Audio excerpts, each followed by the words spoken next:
Hey everybody, it's Easy, and today we're going to be talking about why Embark Studios has been one of the greatest companies to have come out in recent years. They honestly know how to pack a punch, from marketing, game design, to solely being an up-and-coming studio to really shatter the gaming market. As we all know, a lot of AAA titles have failed us as gamers, from poor releases, unstable games, to outright losing their touch when it comes to releasing a game where we as a consumer feel let down.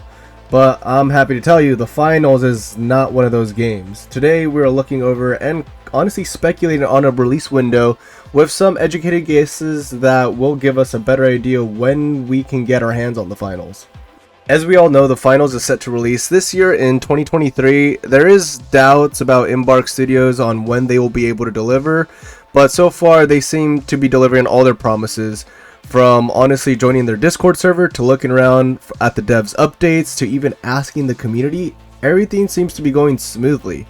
And to get a better idea of the release date, we have to understand current market trends on when devs may release the Finals.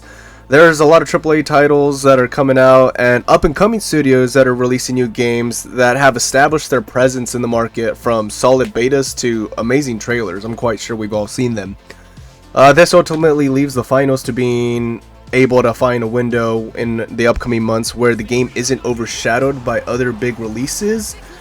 There's a wide list of games coming before next year, and I've came to the conclusion that Embark Studios needs to place a window between these games to maximize on pulling players, besides us hardcore fans that are just dying to get this game back in our hands. And we've all known, especially the guys that got into the closed beta. Single-handedly taking on a full team. This is how you third party, folks. And with that being said, I decided to make this little mock-up, a little linear map, so you guys get a better idea when we can kind of project when the Finals is going to be released.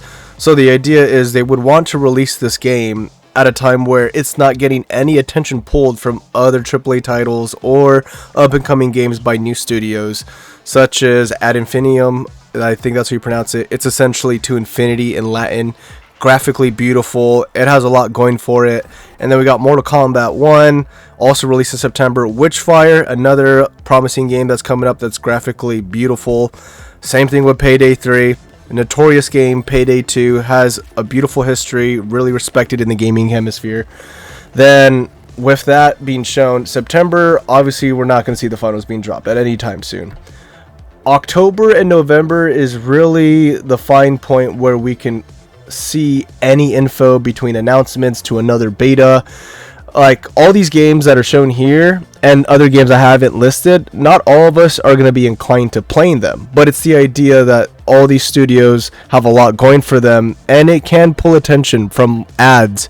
And just to expand on that, what I mean by ads is like the idea of like you guys going on YouTube, the occasional Twitch ad, maybe even TV. I don't know how far these companies go into marketing their games, but when you have all these multiple releases, and depending on your own personal algorithm on what the feed wants to show you, it can pull away from newcomers that potentially still don't even know what the Finals are. So with all that being said, with the AAA titles, I think the biggest one for us to focus on here is really Modern Warfare 3. A lot of us don't like Call of Duty, a lot of us are OG fans of Call of Duty, and fell off because we don't like where the company took it. But it's the idea that we can't deny Call of Duty is probably one of the biggest companies, well, AAA titles to ever be on this planet. And it's more in tune to Embark Studios finding that really weird but fine point where either you capitalize before the game releases and you get all the attention of even potential COD players hopping over to the Finals simply because the game hasn't released yet. Multiple people, like all of us now, for example, all the guys who got into the closed beta, once the closed beta stopped, every game you used to play, I guarantee you just were bored. You just had this like urge, you had to fill a void, and the Finals did that.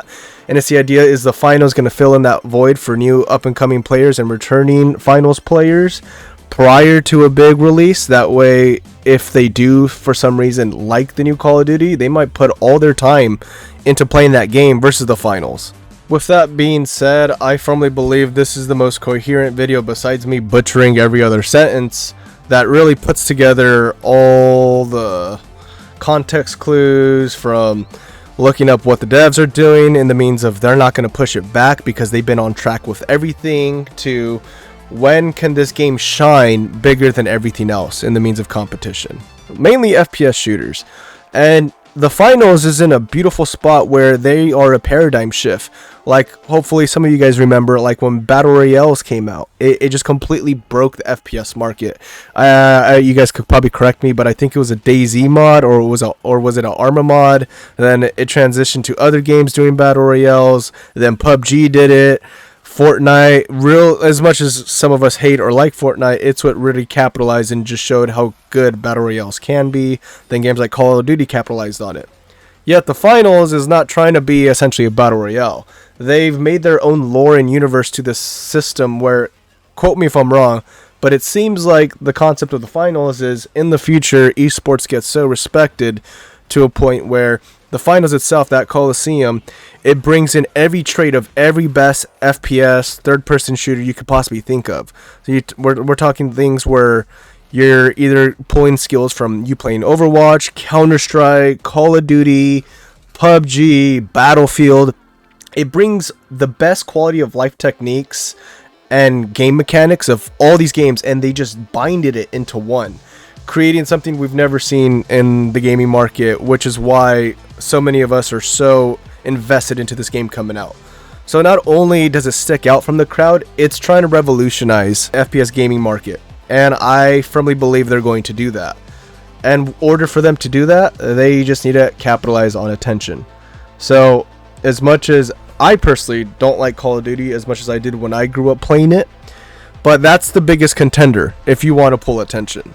They gotta find a way to get this game released prior to it, where once they get in time into the finals, and then when Call of Duty releases, everyone's gonna hop on that and realize how shitty Call of Duty is, and then they're just gonna come back to the finals. Or they don't risk it, they wait for Call of Duty to drop, and then boom, if it fails, guess what? That's where the finals kicks in and just takes over the market. I would say better games like Counter-Strike, but Counter-Strike currently is in the limited test phase. It's already open to the general public as long as you had a rating and you had Prime, I believe, in CSGO. It stands the test of time. You really can't compare Counter-Strike to anything. Counter-Strike has always been like peak FPS competitive shooter, which is why I didn't really want to compare it, but I wanted to compare it in the means of like a generalization. What pulls people in the most? The fact that Call of Duty is multi-platform, the fact that it has a solid reputation, even if the games have become shit or not as of recent years. And that's where we're at, ladies and gentlemen. The finals is most likely going to release between October or November, either another beta or it launches. But this is its chance. It's honestly going to destroy everything that's in the market currently. I personally foresee in the future there's only going to be 2 games in the esport market besides Rocket League. But when it comes to FPS, it's literally going to be down to Counter-Strike and the finals. Valorant, it's not going to hold up. Let's just be honest. At the end of the day, even though respected names like Shroud, don't get me wrong, I love Shroud. I owned both his jerseys when he was in Cloud9 for CSGO and when he was in Sentinels for the one time in Valorant. Even though he said that this game is not competitive, I personally believe he's wrong. But at the end of the day, that's my opinion. I hope you all enjoyed it. In the future, I am going to be making content for this game. I see myself only playing this and Counter-Strike and the occasional Rocket League when I rage quit. But other than that, I hope you all enjoyed. Y'all take care, and I'll see y'all in the finals.